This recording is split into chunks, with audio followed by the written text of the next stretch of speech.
Et c'est une semaine cruciale qui s'ouvre dans quelques jours sur les marchés financiers, puisque la Fed et la BCE notamment vont se réunir à seulement 24 heures d'écart. Bonjour John. Bonjour David. John Plassard pour la Banque Mirabeau.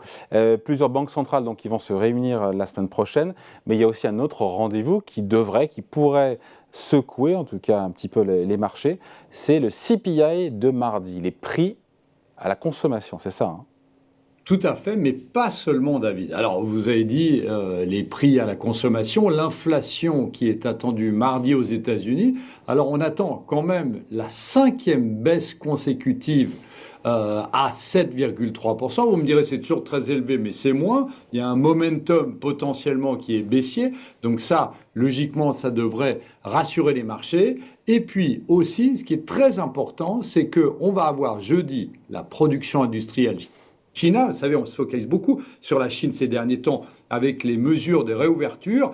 Et vendredi, au-delà des banquiers centraux, eh bien, on va avoir les PMI en zone euro et les PMI aux États-Unis. Donc là aussi, on va voir, vous parliez avant de récession, si eh bien, les prémices de la récession que tout le monde attend, en tout cas en Europe, eh bien, seront présentes. Donc on voit que au-delà des banques centrales dont on va parler, eh bien, on a des rendez-vous extrêmement importants.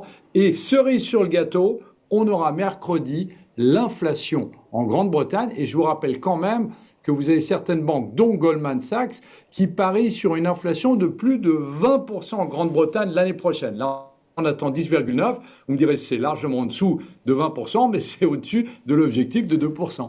Bon, on a la Fed évidemment en ligne de mire la semaine prochaine, ça sera mercredi soir. On attend 50 points de base, 50 centimes de hausse de taux. C'est un quasi non-événement. C'est le signal que va envoyer surtout Jérôme Powell qui sera scruté. Oui, totalement. Alors, c'est à 100% acquis que la Réserve fédérale américaine va monter ses taux de 50 points de base. Donc, il va les porter à 4,5%. Et évidemment, c'est le message de Jérôme Powell. Alors, qu'est-ce qu'il faut attendre? Alors, la question, elle est importante. Surtout qu'on a, comme on l'a dit avant, les chiffres de l'inflation juste avant. Et on se rappelle qu'en septembre, eh bien, la Réserve fédérale avait pris le consensus de cours parce que les niveaux de l'inflation étaient plus élevés que prévu sur le CPI. Donc là, ça va être très important. Alors, 50 points de base, oui.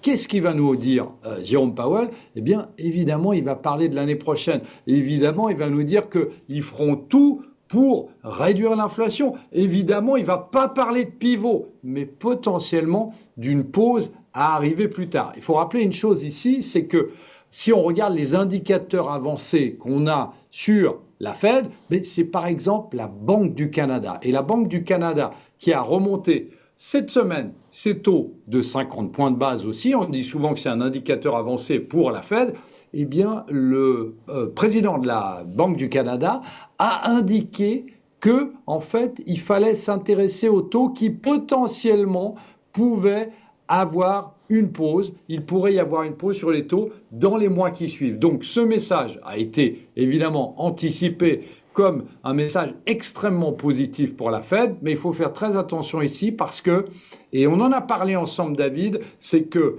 Jérôme Powell eh bien, se focalise sur ce qui se passait avec Paul Volcker au début des années 80, où Paul Volcker, l'ancien président de la Fed, avait monté les taux de manière très agressive pour casser l'inflation et amener une espèce de récession pour augmenter le taux de chômage aux États-Unis. Donc évidemment, on va scruter ce que va nous dire Jérôme Powell.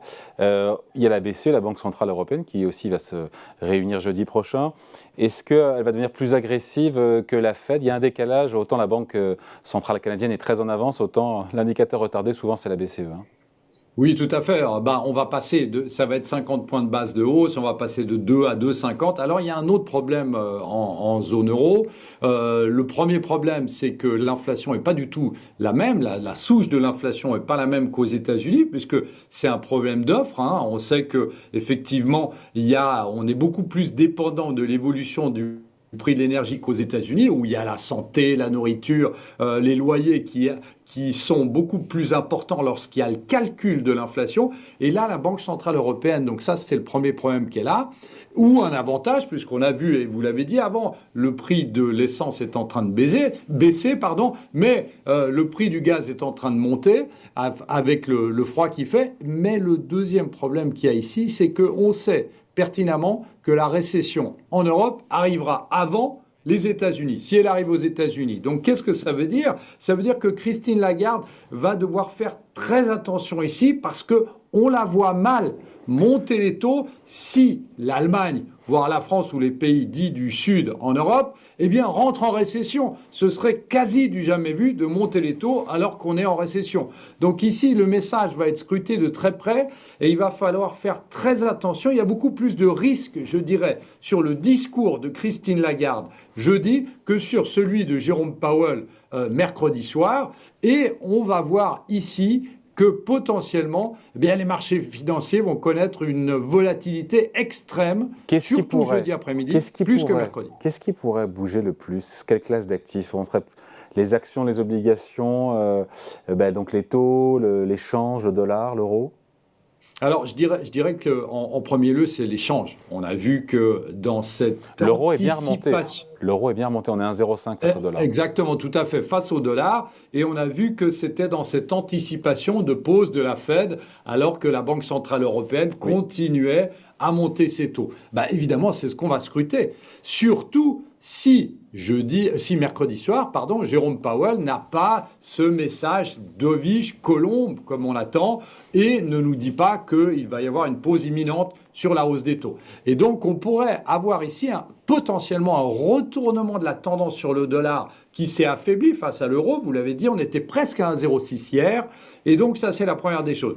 Évidemment, après, ce qu'on va regarder, c'est les obligations d'État, puisqu'on a vu qu'il y avait aussi une tendance baissière sur les obligations d'État, notamment aux États-Unis. Hier, on est passé sous les 3,50 et vous avez pas mal de personnes dans le consensus qui pensent qu'on va remonter à 4, mais pour ça, il faudrait que, d'un côté, Jérôme Powell, évidemment, soit beaucoup plus au quiche. Et puis, la dernière des choses qu'on va regarder, évidemment, c'est les actions.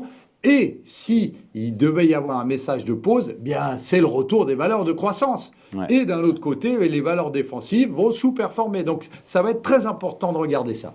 Avant de se quitter, vous voulez nous parler de la Banque centrale suisse, la Banque nationale suisse. On voit rarement en plateau, John, ici, parce que vous êtes à Genève. Pourquoi nous parler de la Banque centrale suisse? Pour en faire sa promotion? Vous êtes...